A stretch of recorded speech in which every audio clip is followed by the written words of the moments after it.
What's up, everybody? Welcome to Tom Curran's Patriots Talk Podcast, always joined by the Senator Phil Perry, and this is the Aftermath. Patriots, somewhat stunningly, escaped the Houston Texans. They get out of there with a win, and the problems that we forecasted that they might have, the adversity that they might have, well, they didn't have it where we thought, but they had plenty otherwise. Phil and I are going to get into it. How you doing, my guy? Doing great. Back in Needham, Mass. Ready to tape the breakdown, ready to do an aftermath pod. There's a lot to talk about here. There is. Yeah, and it's very, this team continues to be hard to pin down, but I think that the upshot of what we're watching is a team that has actually made Trent Dilfer's proclamation 7 years later come to fruition. They're not good anymore. And that's going to be my slant. For this year, we've been talking about uncharacteristic errors, Phil, that the Patriots have made, that they're not playing like the Patriots. But the mistakes that they're making, they're now characteristic. And they are playing like the Patriots. This is who they are. After an 8-0 start in 2019, the Patriots are 13-17 since Thanksgiving of that year, Phil. They're 11-16. Since the start of 2020, they're 9-12. And the wins that they have are 3 times over the Jets among those 9 wins. And the others are against the Dolphins, Raiders, Ravens, Cardinals, Chargers, Texans. The only games that I'd call stirring wins out of those 9 will be the 43-0 demolition of San Diego, i.e. Los Angeles, clap myself, and the upset of Baltimore last year on a Sunday night. So before I get into the travails of the 2021 season, my conclusion that the Patriots are entrenched right now in trying to extract themselves from being a team that's somewhere between 18 and 25 among the league's best teams. Agree or disagree? Boy, I would just say that they're not very good. I wasn't ready for the ranking question, and I'm not really ready to look at other years, Tom. Okay. It's just different. And you could say the one consistency is the coaching staff. So if your problems are with the coaching staff and they don't have these guys ready because of the fumbles and because of the situational football, and I think that's a separate conversation. I look at this team right now, and I would agree with you that they're not a very good team. They're on the outside looking in for a playoff spot, and deservingly so. Obviously, the record tells you that, but in terms of their level of play, they're not there yet. But I also would look at this team as a team that has a chance to get better. Yes. I didn't look at that 2019 at the end of the season as a team that was getting better. They were getting worse. Nope. They had no weapons. They had a defense that was getting worse when they played against good teams. They had a pouty quarterback. That was a bad situation. We both picked them to lose it to the Titans in the postseason that year. Last year was a lost year. That was a team that had very little hope. I think there's some hope in this team, even coming off of an ugly win against one of the worst teams in football. Here's what's wild to me is, and I use this analogy with Holly, is it's like they went to IKEA and they have a nice bookcase and they have all the pieces and parts ready and they have the Allen wrench in hand and they can't seem to figure out how to follow the directions. I guess the analogy I'm making is all the off-season shopping they did paid dividends on Sunday, paid dividends last week. Mac Jones all the way down to Matt Judon and Kendrick Bourne and Hunter Henry and Jonnu Smith in between. Jalen Mills, throw him in there too. That's great work. Ramondre Stevenson showed up yesterday. That's fine. To me, this is a team that now is making mistakes that we always called uncharacteristic Patriot errors at a rate that makes them characteristic of who they are. We constantly refer to the Patriots as a Bill Belichick coach team that plays smart, with intensity, and with great discipline. But for too long, and toughness, and for too long, the Patriots, really dating back to last year, probably midseason when they started to get sideways, going through the first 5 weeks of this year, they're not disciplined. They make bizarre mistakes. They're not prepared when the game begins, nor when the second half begins. And there just isn't a level of, I would think, cutthroat urgency. And I wonder if the change in Bill Belichick to being more of a grandfatherly figure than a hard-ass taskmaster is somehow tied to that. Your thoughts? Is he definitely made that full-on switch? I don't know, man. You spent last year setting off the confetti cannons every time Cam Newton shows up early and doesn't pout when you have to bench him.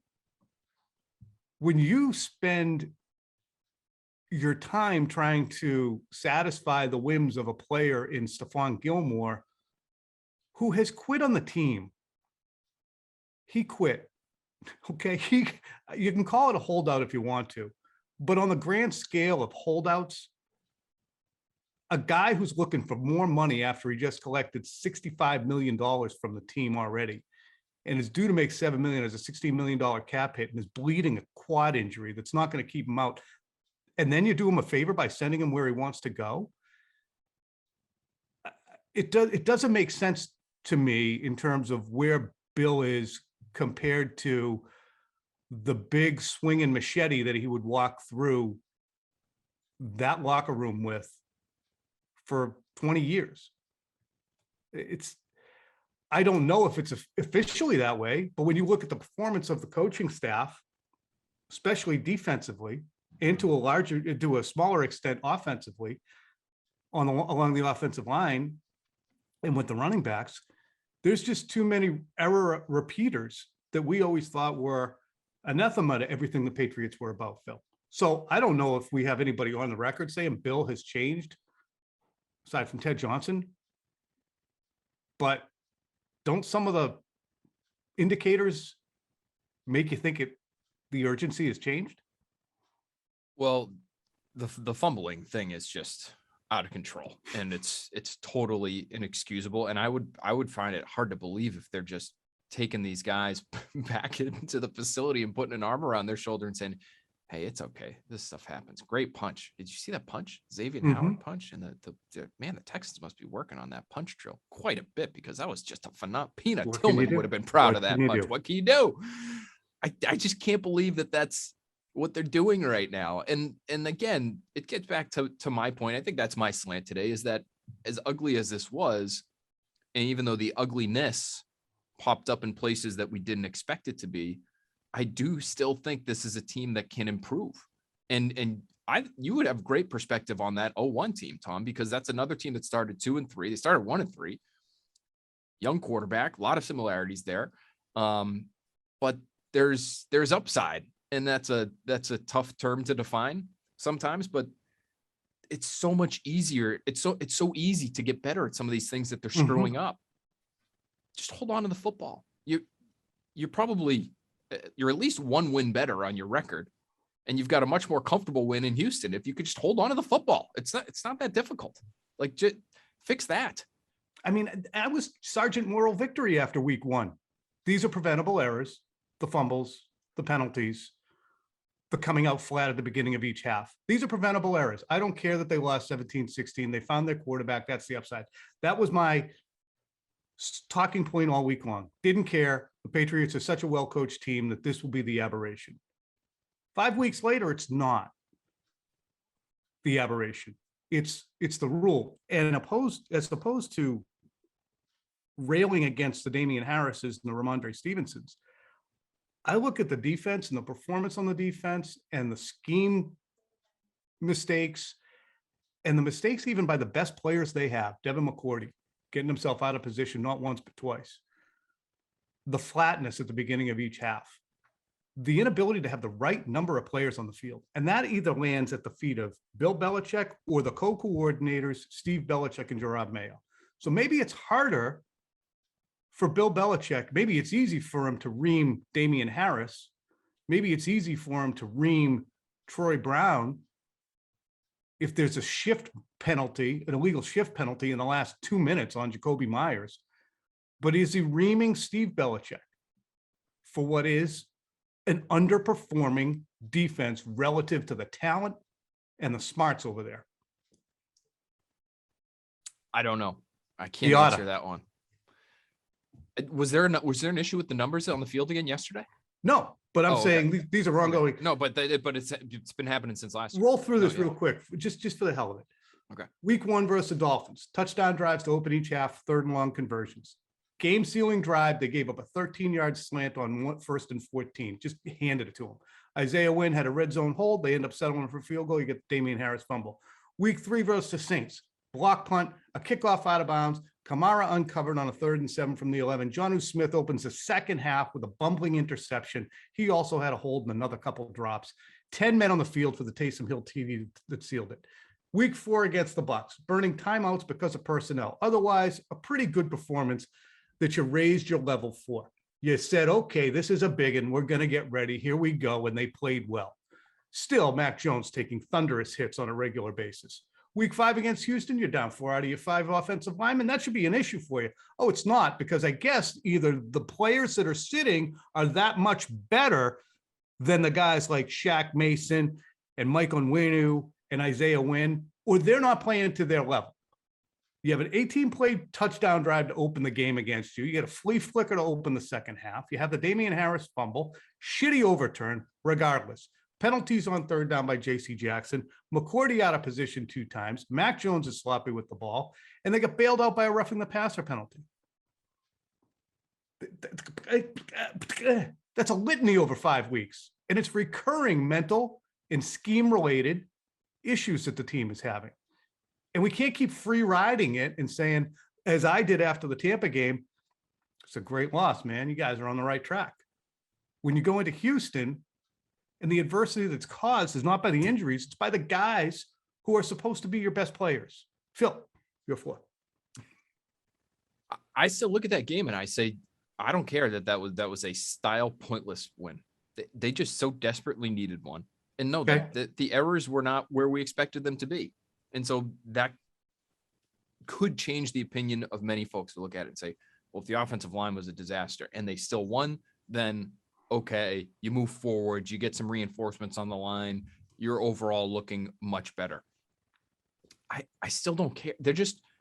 They haven't, you pointed it out, Tom, but it's not just this year.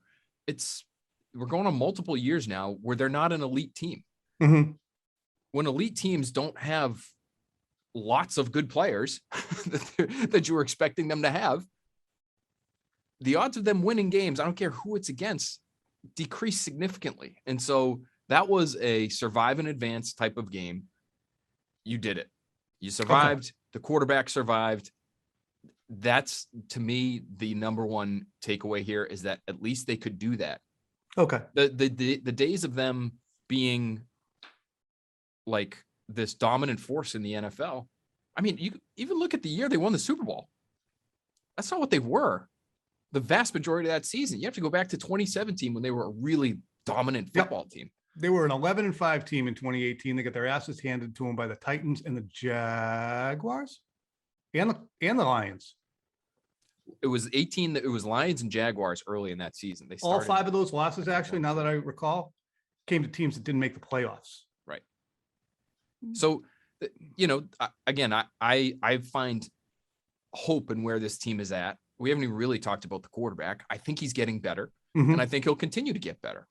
And as you shore up the fumble issues, as you figure out you can't just open up your body and just give away a 8-yard slant on 4th and 1 because you're funneling the guy to your help, even though your help is 15 yards down the field on a 4th and 1 play. When you realize you can't do that, J.C. Jackson, and he didn't again in the second half when he was faced with an almost identical scenario. It was 3rd and 1 instead, but he actually got his hands on the receiver and then ended up, I think, helping create a pass breakup there. It was hard to tell from our vantage point in the press box, but he played the play much differently. Okay, you start to build, and I just go back to one bite that I heard before the season, Tom, from Mike Lombardi, who we know is close to Bill Belichick, and his son is the receivers coach here. Mick. He said going into the 17-game season that more than ever, you're going to see teams treat the first month of the season, and maybe even more than the first month of the season, as an extension of the preseason. Mm-hmm. And so maybe what you're talking about in terms of the urgency, maybe it hasn't been there. Okay. Maybe even Bill Belichick would acknowledge it and say, hey, we're still figuring out what we've got here. I mean, we're trying to win games. We're trying to figure stuff out. I wonder if that's just, and I don't know what that even means, Tom. I don't know, like behind the scenes, what does that mean? You're not having meetings that you normally have. What does it mean? I've always thought it was you're trying to get the right personnel on the field. There was a time, 2002, the Patriots came out and their slogan after winning the Super Bowl was targeting September. They went 4-0 in September and then they lost 3 in a row. So it is a flip over a 20-year period. The emphasis is a little bit different, even though Bill wouldn't admit it, but Josh McDaniels kind of did. Talked about how long the run-up can be. But to me, the foundation is urgency on your scheme, on your responsibilities, discipline in terms of penalties. I mean, unforced penalties. Penalties, fumbles, tackling, that stuff shouldn't take the you a number month of guys on plus the to figure friggin' field. I mean, That well, stuff's- hopefully we'll get that right in November. It's, out. Right. No, I get what you're saying there. So that that's stuff what should be clean. I think here's perhaps my agitation is I said, okay, they went 7-9 last year. They added all this talent, which I believe in, and I believe the coaching staff by us. I believed it was a 3-win team last year, that the coaching staff was largely responsible for getting to 7 wins, developing special teams guys, et cetera. That being the case, maybe I got a little bit of, hey, I'm not going to get my prediction right here. I said they go 12-5 because by osmosis, adding all those players and having a good quarterback who you can build around with this brilliant coaching staff was going to equal a team that could challenge the Buffalo Bills in the AFC East. So maybe my agitation is related to the fact that the mistakes being made have nothing to do with the personnel they assembled, but how the personnel executes. And to me, the repeat offender bullshit that's going on week in and week out. And the best player let down, whether it's Isaiah Wynn, whether it's Trent Brown, who just, he misses another game with a calf strain. I'm not saying he doesn't have a calf strain, but shit, I know when Dante Scarnecchia was here, there weren't a lot of missed games. He missed 16 out of 32 in Oakland. Now he's missed all but 7 snaps here. And he's going to miss 2 more. Yeah. He's on IR. So, a whole lot of this going on in March when they signed Trent Brown. Get my bed back together. Okay. Yeah. Well, terrific. So to me, maybe you have, just chastened. I'm chastened. I thought they were going to be better than they are. And I'm mad. Well, mad about my prediction, not mad at them. I'd hate to see a prediction go south. I still think I think I could find a way to 10 wins on the schedule here if I looked at it right now, but it's they're going to have to get drastically better in some areas. And again, I would say, okay, the glass half full look at this is the quarterback's going to get better. Devin McCourty's not going to continue to be on the scene for multiple explosive plays because that's not who he's been. Isaiah Wynn has to be better than he was the first couple of weeks of the season. And he has been, right? Mm-hmm. Weeks 3 and 4, he was better than he was weeks 1 and 2. And so you can envision improvement. It's there. It's not out of the realm. I mean, it's easily obtainable. The one area where I would say I left with a lot of concern yesterday would be specifically at corner, because JC Jackson, I think, is a good player, and I think he's going to get paid this offseason. I don't know if it's going to be as much as when I spoke to one NFL executive right after the Gilmore trade.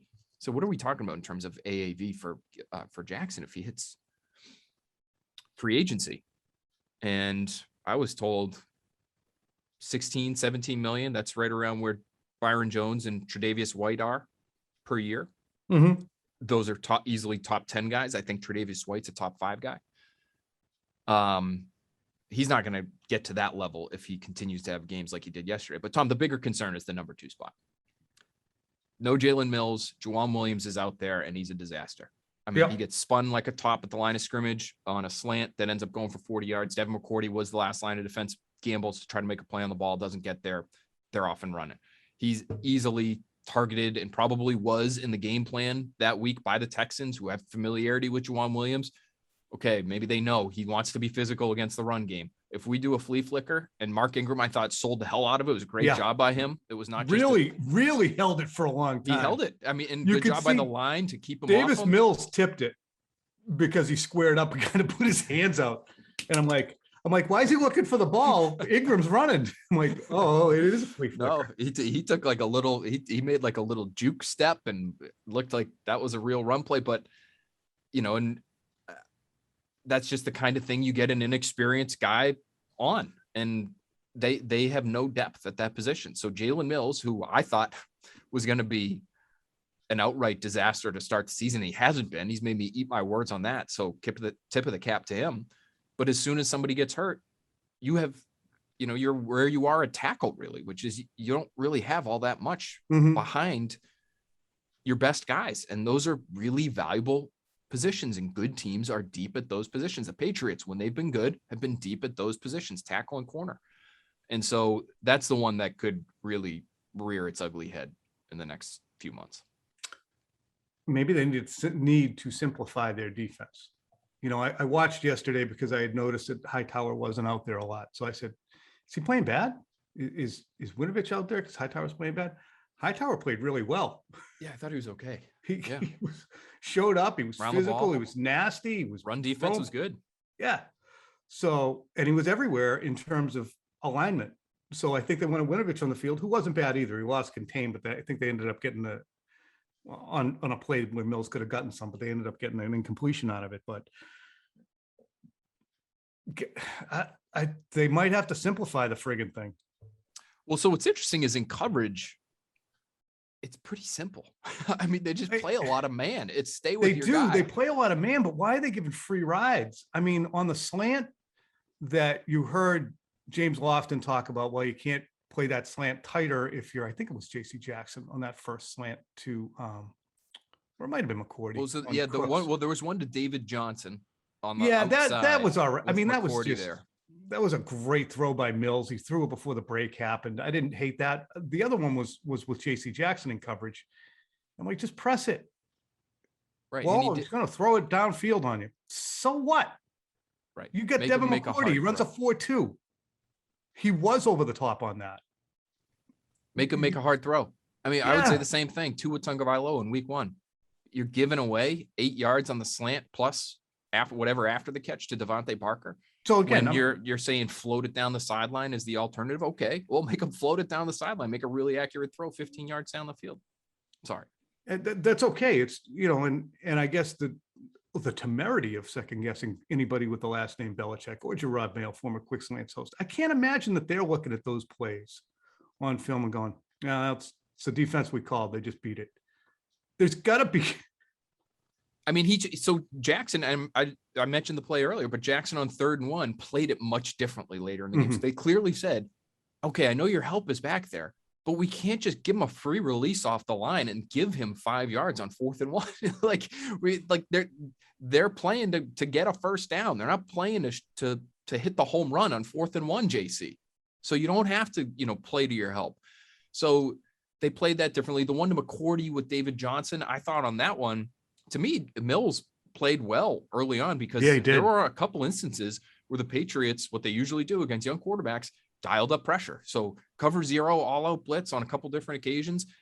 A lot of times that means when you're at the line of scrimmage and in coverage, you have to play well off the line, because if you want to press with no safety behind you, okay, well, if you get beat at the line, it's a 60-yard touchdown. Yep. So you have to play a little bit off, and that gives away the slant. So on short yardage, again, 3rd and short, 4th and short, it's dangerous to play cover 0 because you have to give away those short yards. And credit to David Mills for finding David Johnson on that one. I didn't think that was really on McCourty. I thought that was really more on the scheme and the call. It was a great throw too. I mean, really early and on time, but yep. Well, maybe stop the cover 0 bullshit. I mean, in certain situations, I think you're right. Yeah. You look at some of these games too, the Kamara touchdown in the red zone. Yesterday, the Auclair, is that his name? Yep. Jordan Auclair. The Auclair touchdown. There had to be some kind of. That was another cover 0, I think. Down in the red zone. It was no safety. You're playing the run, but gosh. Stop it. Cut it out. It's just a team, Tom, you probably didn't have to be that aggressive against, right? No, you can man up on them and just play your defense. You're better for them, player for player, talent-wise. Just they're going to come to you. Right. Did Mac Jones have a good game, Phil? He was okay. I like the fact that he played well enough late to get them in position to win the game, but ups and downs. And I think you're going to get that. That's life with a rookie quarterback, especially when you're putting a lot on his shoulders because you're down and you've got to throw.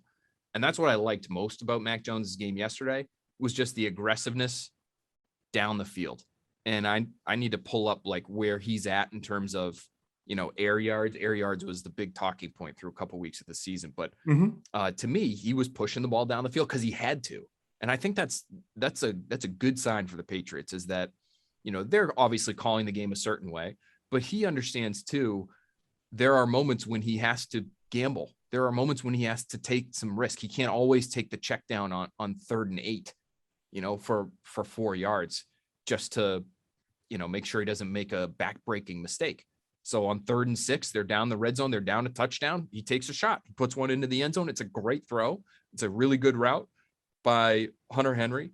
And that's a playmaker type of play. That's not a game manager type of play. So to see that he has that in him is good. Now, in doing that, you're going to have some ugly mistakes too, but that's okay. I think it's good to have that aggressiveness, especially you have to when the game calls for it. You don't want to be leaving meat on the bone. I think he did that at times quite a bit through the first month of the season. Felt like yesterday he was a little more open to opening it up. And that led to, again, he had multiple throws to him yesterday that probably should have been picked. He only comes away with one. So that's not ideal. No, but if you don't have that willingness to push it down the field, you don't have that game time touchdown either. So he's just trying to find that balance right now. Yeah. I like the way he's thrown. I love the accuracy, the speed with which it comes out. I don't think that he and Josh truly are on the same page as to what they want to do. I don't think that there's any end zone throwing ban. There is no, don't throw it in the end zone edict. But the play calling when they get down low after having some of those seam throws that pick up chunk yards or crossers that pick up chunk yards, I know the field compresses, but it's still from the 15-yard line to the back of the end zone. That's about 70 feet. You can get some room in there. So I don't understand the screen calls and the up the middle runs on 1st down and 2nd down that are going to put you in 3rd and 6 and require a screen and then a settle for a field goal. It actually puts him in a harder position relying on the running game that much, I believe. Thoughts? Yeah, I think part of some of those calls is just you're trying to avoid disaster as long as you can, knowing what you're dealing with on the offensive line. That's how I looked at it. So we saw it early. We talked about it a little bit on the pregame show. You can in some ways take the offensive line out of it when it comes to pass protection situations, just by running screens, a lot of quick game.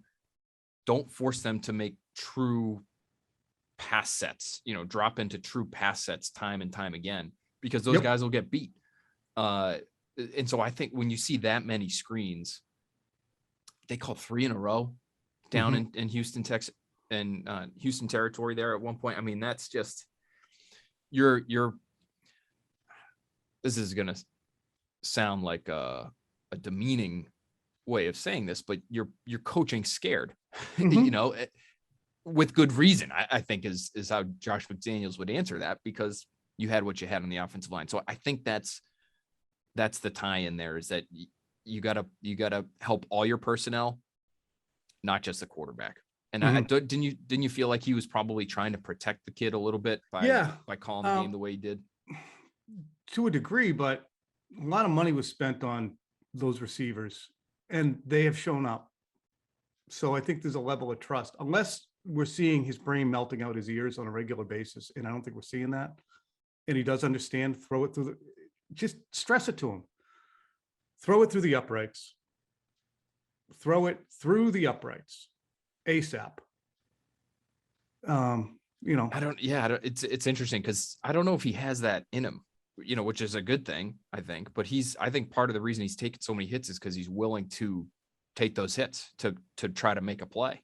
And so I wonder how much of the or how much weight Josh McDaniels puts into that idea where, okay, I got to protect him from himself here. Like they're, when they bring pressure, we've got a blitz, or when they show this look, we've got a screen. When they show this look, we've got to, run another draw. I mean, it was another big draw and screen kind of game for them, which is what we saw in week 2 against the Jets. And he didn't take a ton of hits against the Jets in week 2 either, but it was partly because he didn't have all that many opportunities to get hit because they threw so many freaking screens. About a third of his attempts that day were screens. I bet the number was probably pretty close again yesterday against the Texans. It's so heavy in that aspect of the offense that it just makes me feel like, okay, they're trying to physically protect him. Right. And to me, you're going to have to cut it loose. If you want to be the team that you think you're going to be in a game, for instance, with Dallas, where you can't coach offensively in a tepid way. But you got an offensive line probably next week too. That's the difference, right? Right. One would hope. One would hope. Let's put a lid on it. You got to go do the breakdown. I got to get up there for early edition. And you folks got to get your game face on for the Red Sox, Tampa Bay. It's good to have some outside interest, and maybe you're running the marathon and you're live streaming this pod. Keep going. You got this. Just to let you know. All right, Phil.